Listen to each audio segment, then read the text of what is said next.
Bismillahirrahmanirrahim. Alhamdulillahirabbil alamin wa bihi nasta'inu ala umuri dunya waddin. Wassalatu wassalamu ala asyrafil anbiya'i wal mursalin wa ala alihi wa sahbihi ajma'in. Amma ba'du. Puji syukur kepada Allah Subhanahu wa taala, kita semua masih diberikan sehat walafiat dan diberikan nikmat untuk bisa mengaji walaupun masih lewat media online. Kali ini kita akan bersama-sama menyimak kajian dari Habib Ahmad bin Novel, di mana beliau membahas mengenai pemakaian simbol-simbol agama dalam berpolitik atau di dalam mengejar jabatan. Beliau sangat menghimbau agar hal-hal seperti ini bisa dihindari. Beliau tidak melarang kita untuk mengejar politik, mengejar kekuasaan dan lain sebagainya, akan tetapi beliau beranggapan bahwa beliau perlu menyampaikan hal ini karena hal-hal seperti ini, yakni pemakaian simbol-simbol agama ini, bisa menjadi penyebab orang-orang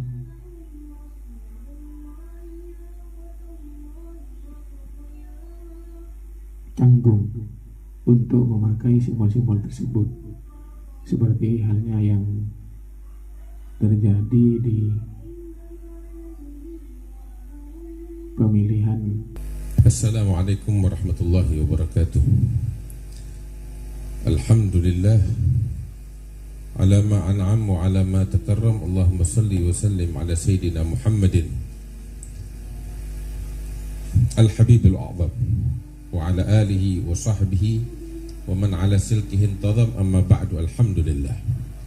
Hadirin wal hadirat yang dimuliakan oleh Allah Subhanahu wa taala, tadi kita mendengarkan penyampaian-penyampaian yang disampaikan oleh para penceramah, para ulama kita, semuanya tentang ajakan untuk berdakwah di jalan Allah taala. Dan ini semua mengacu kepada kitab Nasaih Diniyah yang barusan dibacakan. Memang berbicara tentang firman Allah Ta'ala yang berbunyi, wal takun minkum ummah yad'una ilal khair wa ya'muruna bil ma'ruf wa yanhauna 'anil munkar wa ulaika humul muflihun. Di dalam ayat tersebut Allah Subhanahu wa taala memerintahkan kepada kita kaum muslimin, umat Nabi besar Muhammad sallallahu alaihi wasallam, agar ada di tengah-tengah kita ummah. Apa artinya ummah? Ummah itu adalah kelompok yang besar. Kelompok yang besar yang bertugas mengajak kepada kebaikan, memerintahkan kepada yang ma'ruf dan melarang daripada kemungkaran. Dan orang-orang yang menjalankan tugas mulia ini, Allah Ta'ala mengatakan ulaika humul muflihun, dan mereka adalah orang-orang yang sukses di dalam meraih kebaikan dunia dan akhirat. Hadirin wal hadirat yang dimuliakan oleh Allah Subhanahu wa taala, setelah ayat ini, tidakkah kita merasa terpanggil untuk kemuliaan itu? Untuk menjadi orang-orang yang sukses menggapai kebahagiaan, kemuliaan, kebaikan dunia dan akhirat, yaitu dengan menjadi sekelompok besar ini yang menjalankan tugas mengajak kebaikan, memerintahkan kepada ma'ruf dan melarang daripada kemungkaran. Orang-orang yang berakal, Orang-orang yang percaya, orang-orang yang mendambakan kebahagiaan hakiki, kebahagiaan dunia dan akhirat, pasti setelah mendengar ayat ini dia merasa terpanggil dan akan menempuh jalan ini. Hadirin wal hadirat yang dimuliakan Allah Subhanahu wa taala. Ini tugas ini merupakan tugas yang sangat penting. Harus ada di tengah-tengah kita, yaitu orang-orang yang bertugas, dan bukan 1-2 orang, tetapi jumlah yang besar dan banyak, yang mengajak kepada kebaikan. Hadirin yang dimuliakan Allah, ingat, mengajak kemana?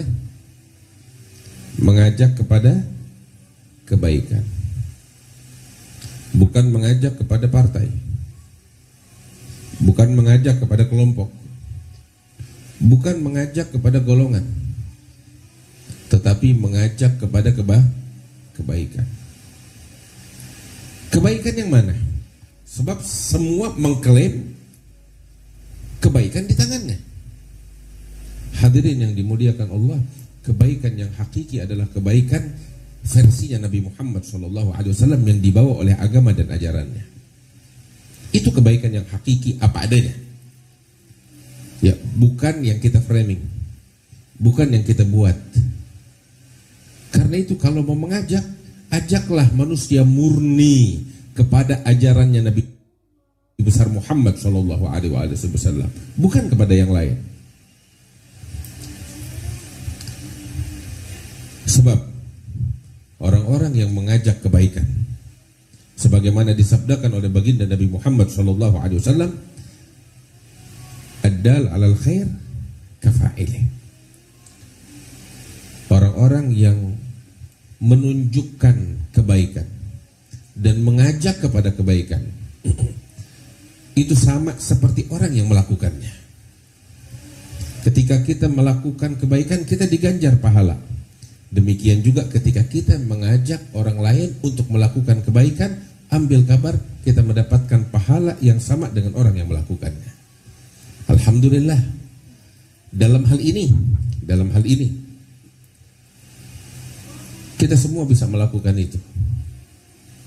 Dan saya rasa demi tujuan itu, silahkan kita menggunakan media sosialnya kita untuk tujuan itu. Bukan untuk yang lain, bukan untuk membuang waktu, bukan untuk hal-hal yang gak ada gunanya, tetapi ajak kebaikan. Kalau memang kita mampunya dengan media yang kita miliki, ajak orang kepada kebaikan melalui media yang kita miliki itu. Dan insya Allah kita dicatat pahala oleh Allah Subhanahu wa ta'ala.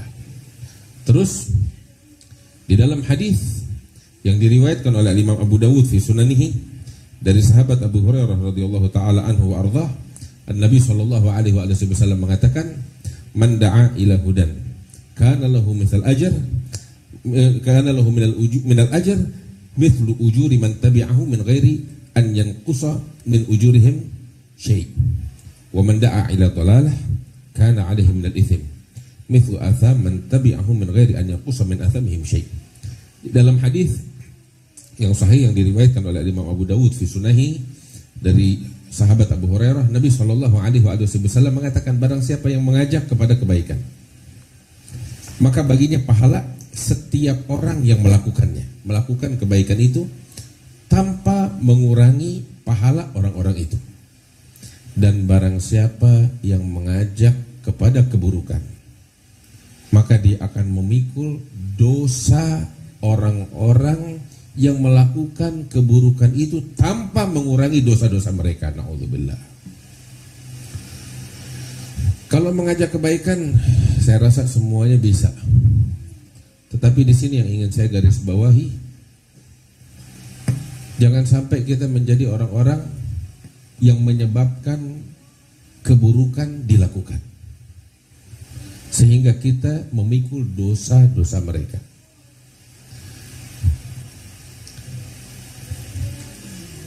Hadirin yang dimuliakan Allah, mohon maaf kalau saya mesti bicara sedikit aja. Ya, syuhada'i minkum Habib. Al-mawdu' hassas.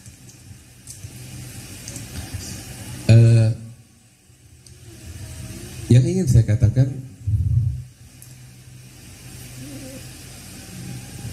ya udah deh, nggak bisa tutup ngomong apa adanya deh.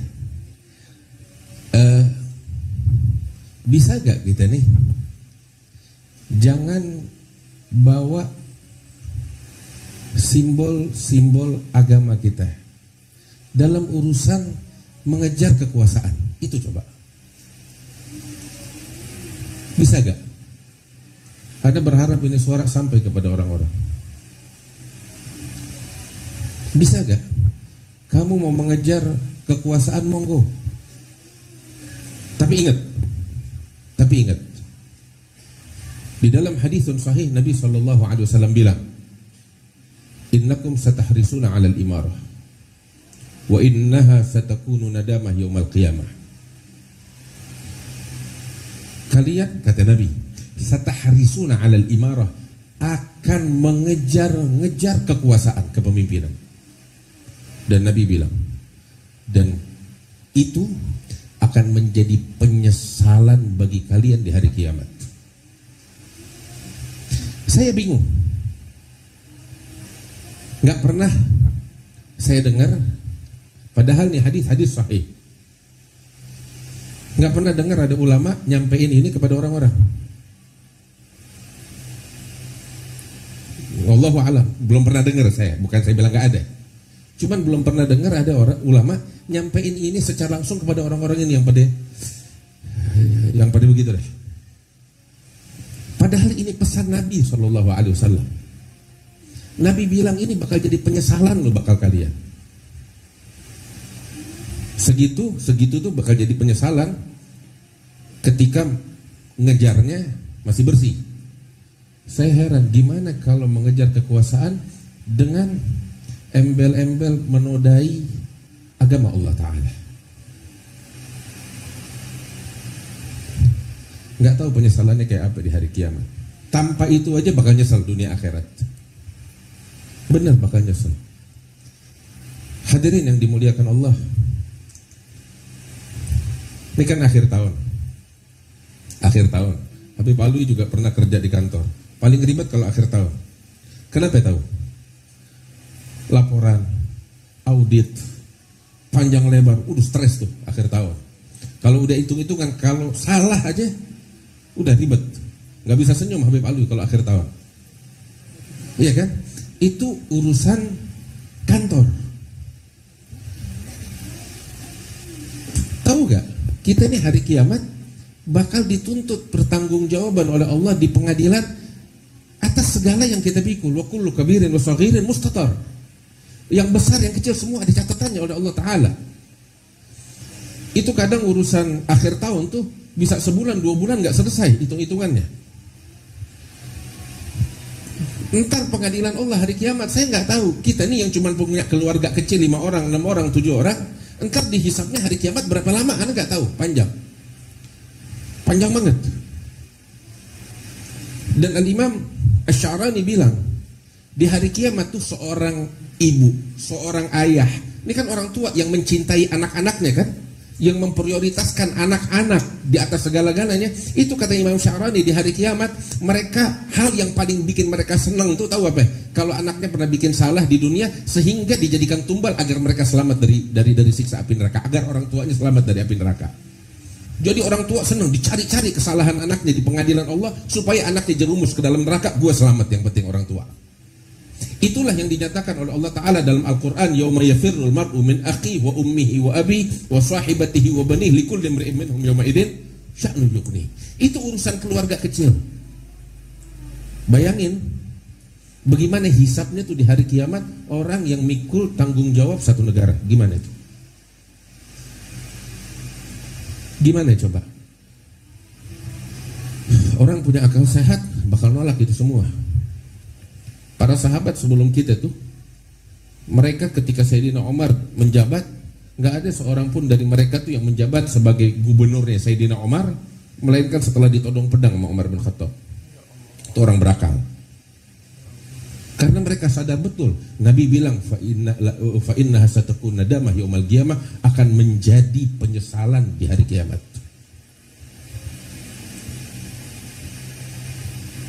Ya Rob, mudah-mudahan ini suara sampai ke manusia semuanya. Penyesalan loh. Apa yang mau diperebutkan, apa yang mau dikejar-kejar. Kamu mau nyari itu silahkan, dan siap dengan penyesalan hari kiamat, monggo. Tetapi mohon jangan bawa embel-embel agama. Kesian umat, kamu bakal pikul dosanya yaumul qiyamah. Kenapa saya bilang gitu? Saya nggak berbicara tentang pasangan ini, pasangan itu. Saya rasa antum tahu prinsip kita bagaimana. Prinsip kita nggak perlu klarifikasi, itu orang tahu. Kita nggak campur sama urusan beginian. Monggo. Yang kita ingin ingatkan, jangan jerumusin orang di dalam kebinasaan. Di antara bentuk kebinasaan adalah mencemooh, mempermainkan syiar agama. Dan mempermainkan, mencemooh salah satu syiar dari syiar agama Allah itu dapat menjurus atau menjerumuskan seseorang kepada kekafiran. Dan ini dinyatakan oleh para fuqaha di dalam kitab-kitab mereka. Di antaranya Al-Habib Abdullah bin Husain bin Tahir di dalam kitab Sulamun Taufik menyebutkan tentang ucapan-ucapan perbuatan yang dengannya seseorang dinyatakan sebagai terjerumus di dalam kekafiran, yaitu meremehkan, menghina, mencemooh salah satu syiar dari syiar agama. Ini syiar agama bukan sesuatu yang boleh dipermainkan. Contoh, Anda ngomong apa ada? Salah satu syiar agama, ucapan waladhdallin, amin. Ada syiar agama, bukan untuk dipermainkan. Satu. Yang kedua, syiar agama tahu apa? Mengangkat telunjuk di dalam kalimat at-tasyahud. Ada syiar agama, bukan untuk dipermainkan. Orang yang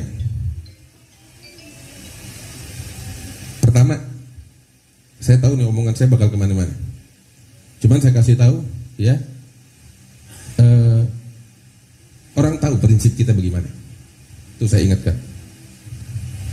Saya kasih tahu, orang yang yatahasya, tahu artinya yatahasya? Merasa risih dengan syiar agama Allah, itu berat urusannya. Kamu merasa risih dengan syiar agama Allah, khawatir kamu akan terjerumus di dalam perkara yang berat, na'udzubillah, kekafiran.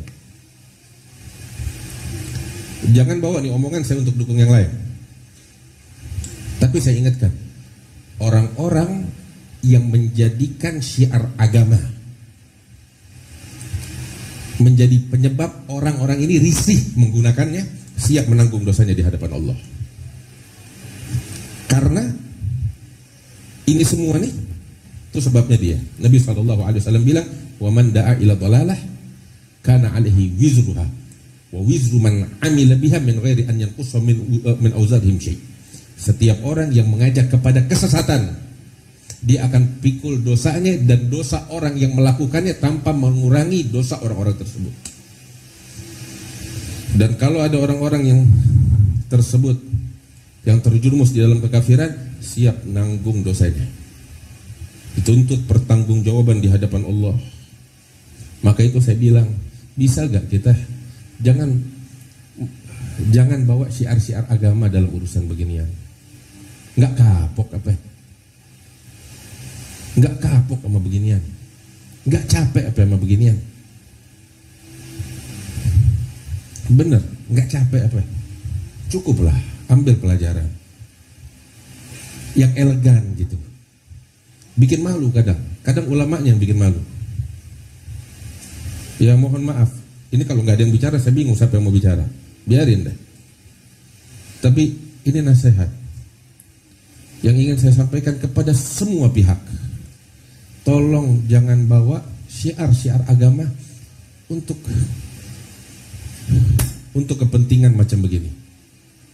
Kamu mau ngejar dunia silahkan, mau ngejar kekuasaan silahkan, dan tolong siap dengan penyesalannya seperti Nabi Muhammad bilang. Tapi jangan ganggu kita, jangan mengganggu syiar-syiar agama Allah Ta'ala. Kan bisa cari hal-hal yang lain, yang lebih indah, yang lebih cakep, yang lebih elegan, dibanding kita menggunakan agama Allah untuk kepentingan macam begini. Bagaimana nih wajah kelak menghadap Rasulullah di hari kiamat? Kita bisa berdalih ketika kita hidup di dunia, tapi bagaimana kelak ketika kita berdiri di pengadilan Allah, ketika kita nggak bakal bisa berdusta saat itu. Al-yawma nakhtimu ala afwahihim wa tukallimuna aydihim wa tashhadu arjuluhum bima kanu yaksibun. Faman yujadilullaha anhum yawmal qiyamah. Karena itu persiapkan diri kita untuk menghadap kepada Allah. Ala yadunnu ulaika annahum mab'utsun liyaumin 'adzim yauma yaqumun nasu lirabbil alamin. Mudah-mudahan Allah bimbing kita ke jalan yang diridhai oleh Allah Subhanahu wa taala. Wa sallallahu ala sayyidina Muhammad wa alihi wasallam. Alhamdulillahirabbil alamin.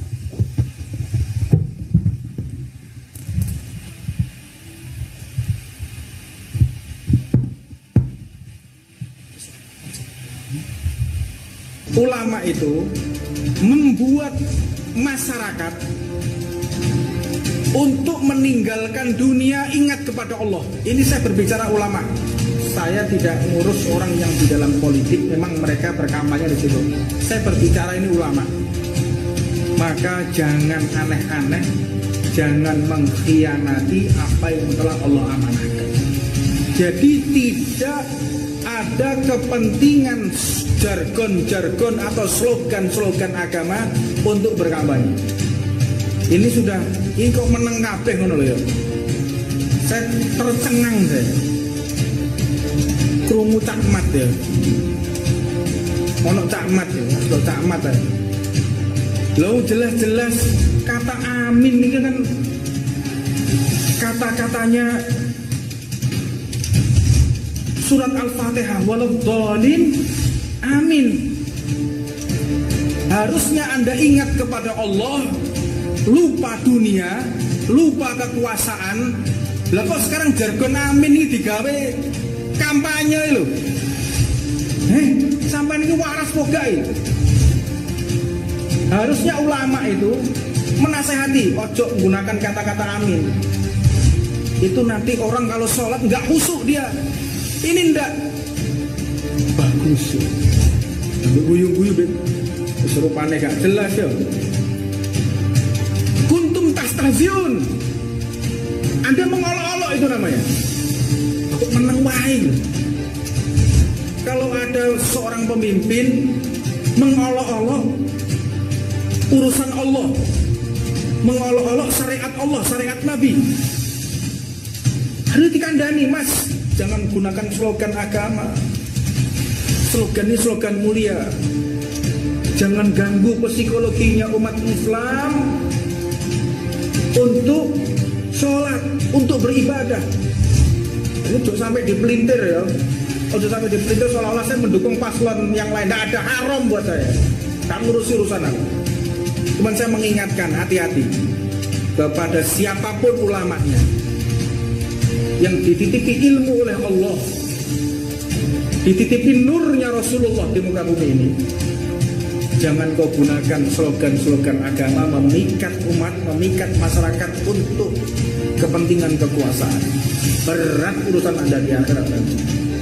Anda menggunakan jargon agama, menggunakan jargon keagungan Islam untuk memikat hati masyarakat, digunakan untuk kampanye. Faliyadzubillah min dalik. Ini iman model apa yang tidak begini ini?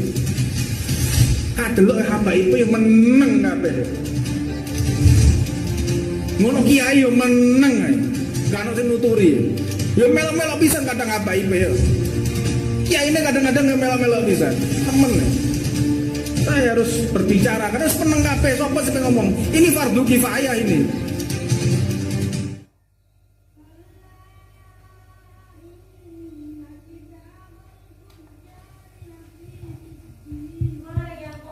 Demikian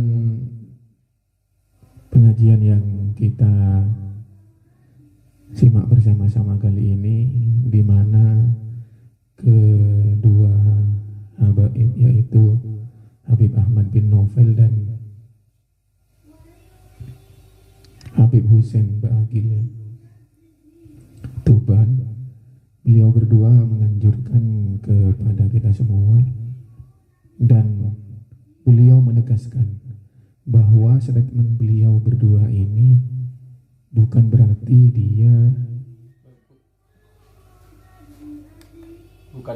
beliau ini mendukung salah satu pasangan calonnya.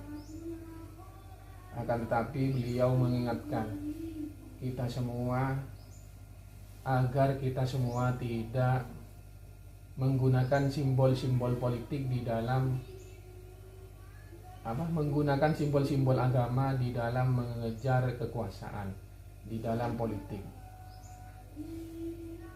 Karena hal-hal ini dikhawatirkan bisa membuat seseorang risih akan simbol-simbol agama tersebut. Maka menurut beliau berdua haram hukumnya menggunakan simbol-simbol politik, simbol-simbol agama untuk mengejar kekuasaan. Dan beliau berdua menegaskan tidak ada sedikit pun dukungan untuk hal-hal yang berbau politik. Hal ini beliau berdua sampaikan murni untuk mengingatkan kita semua. Apa kita tidak capek menurut beliau? Apakah kita tidak capek menggunakan simbol-simbol agama hanya untuk mengejar kekuasaan yang pasti fana dan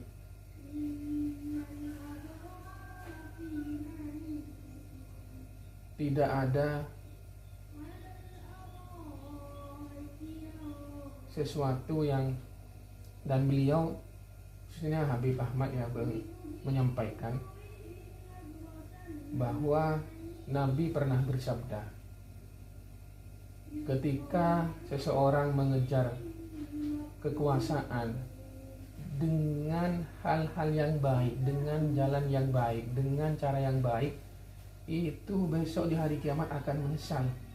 Apalagi mengejar kekuasaannya itu dengan hal-hal yang tidak benar, dengan cara-cara yang tidak benar. Sekian dari saya. Semoga yang disampaikan oleh beliau berdua ini menjadi pelajaran bagi kita. Dan perlu kalian ingat, jangan sampai penyampaian beliau berdua ini dipelintir untuk mendukung salah satu paslon, tidak. Apalagi beliau berdua ini alumni Tahrim Yaman yang memang diharamkan untuk berikut campur dalam hal-hal yang berbau politik.